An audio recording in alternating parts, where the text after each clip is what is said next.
Perkumpulan Industri Kendaraan Listrik Indonesia atau Periklindo menggelar konferensi khusus bertajuk Periklindo Electric Vehicle EV Conference 2024 pada tanggal 12 dan 13 September 2024 di Jimbaran, Badung.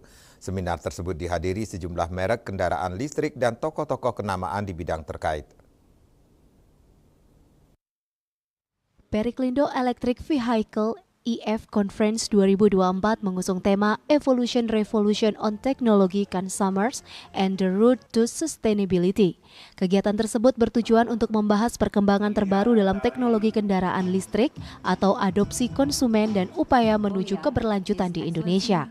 Konferensi ini menghadirkan 3 topik besar yang relevan dengan perkembangan industri EV saat ini.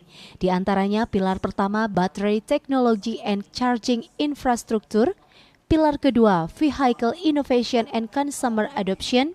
Pilar ketiga, The Future of Mobility and Sustainability. Saya kira dengan menjalin kerjasama dengan partner yang tepat. Karena ekosistem sudah kita siapkan di Indonesia. Apakah itu nantinya di Kalimantan Utara, di berbagai tempat di Jawa, dan lain-lain. Ekosistemnya dengan berbagai regulasi sudah dibuat oleh pemerintah.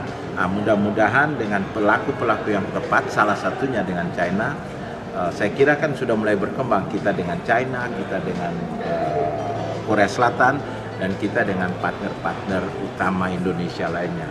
Kalau ini bisa berkembang dengan baik, pasarnya kan ada.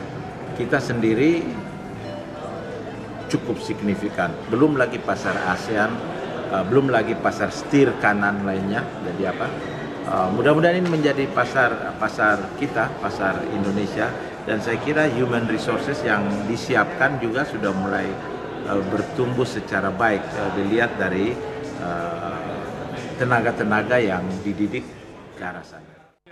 Kan di Indonesia sendiri sebenarnya industri EV ini juga masih dalam fase yang baru ya, kita bilang mungkin ini masih di bawah 5 tahun bagaimana awalnya EV ini berkembang. Bahkan kalau kita ingat tahun lalu saja yang kita lihat di jalanan itu cuma merek-merek dari Hyundai yang sudah ada sebelumnya, sama dari Wuling yang mobil kecil kan. Tapi kalau kita lihat hari ini hanya hitungan 1 tahun banyak sekali sudah model-model dan merek-merek EV. Nah, tentu saja kemudian industri juga seperti itu, Mas, mendukung mengikuti perkembangan. Jadi ketika populasi kendaraan listriknya belum banyak, tentu saja industrinya juga sejalan.